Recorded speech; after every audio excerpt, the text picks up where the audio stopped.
Boker Tov, nous sommes le 8 février 2022, c'est l'heure du premier journal d'information en direct de Jérusalem sur Radio Kalita.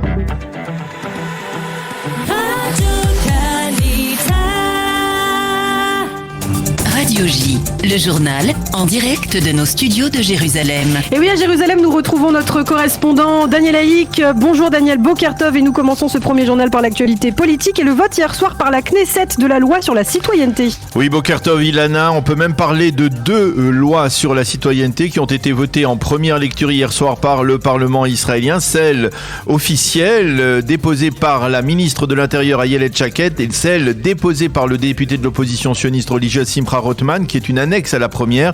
Pour la première loi d'Ayelet Shaked, 44 députés ont voté pour, 5 contre. Il s'agit des 5 membres de la liste arabe unifiée. Et pour l'annexe qui limite d'une certaine manière le quota d'autorisation de réunion des familles, eh bien la loi a été votée à 72 députés pour et 32 contre. Cette double loi a été le résultat d'un accord écrit exceptionnel entre les formations de l'opposition de droite et orthodoxe et l'aile droite de la coalition gouvernementale. À la dernière minute, le député arabe israélien Ahmed Tibi a demandé que le vote soit considéré comme une motion de censure et donc la loi d'Ayelet Shaked a été de facto validée par une majorité des voix de l'opposition. Ayelet Shaked s'est félicité de ce succès.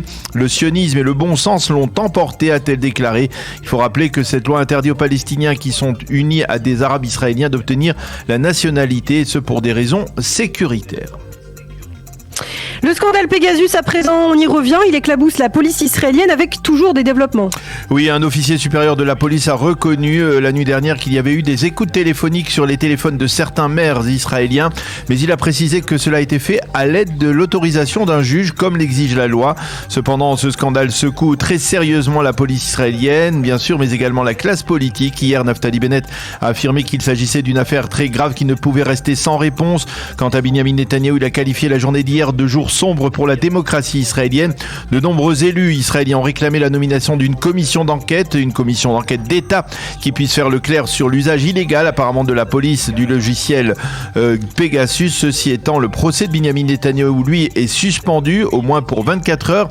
Il ne reprendra pas aujourd'hui et cela demande des avocats de l'ancien Premier ministre. Il faut rappeler que demain devait débuter le témoignage à la barre du témoin à charge important Shlomo Filbert, qui est justement l'une des personnalités espionnées par le logiciel de Pegasus et donc par la police israélienne.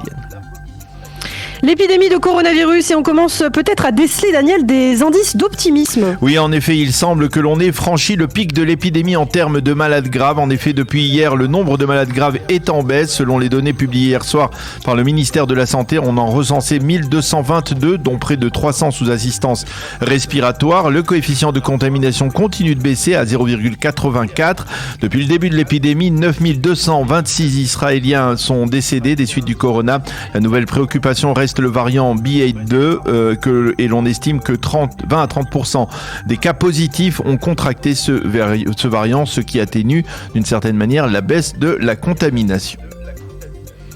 Au chapitre diplomatique, le président Biden a accepté l'invitation de Naftali Bennett. Il se rendra en Israël dans les prochains mois. Oui, l'invitation de Bennett au président américain a été lancée avant-hier soir lors de leur première conversation téléphonique entre les deux leaders depuis 6 mois. Pour l'instant, on ne connaît pas la date exacte de ce séjour présidentiel. Il faut souligner que contrairement à ses prédécesseurs, Joe Biden limite au strict minimum ses déplacements à l'étranger, en particulier en raison de l'épidémie. Hier, le Premier ministre Naftali Bennett a fait allusion à sa conversation avec le président américain.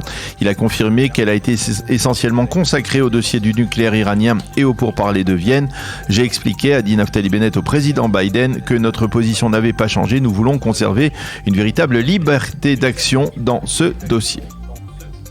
Et puis enfin, nous terminons sur ce rapport toujours très contesté d'Amnesty International qui avait qualifié Israël d'État apartheid. Oui, une enquête poussée du contenu de ce rapport a permis d'établir que 77% des plaintes recueillies par Amnesty International contre Israël provenaient d'ONG israéliennes d'extrême gauche, telles que Shalom Arshav, B'Tselem, l'Association pour les droits des citoyens et Adala.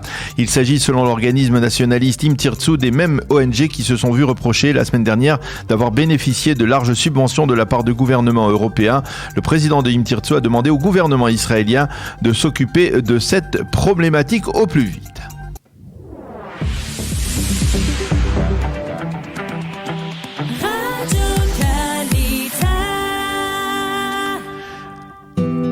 La météo pour terminer, le temps sera aujourd'hui plus doux, mais cela sera passager puisque demain les températures seront en baisse nette avec de la neige sur les hauteurs du Hermon et du plateau du Golan et des pluies importantes dans le nord et le centre du pays. Il fera aujourd'hui 16 degrés à Jérusalem, 19 à Tel Aviv et 25 degrés à Eilat.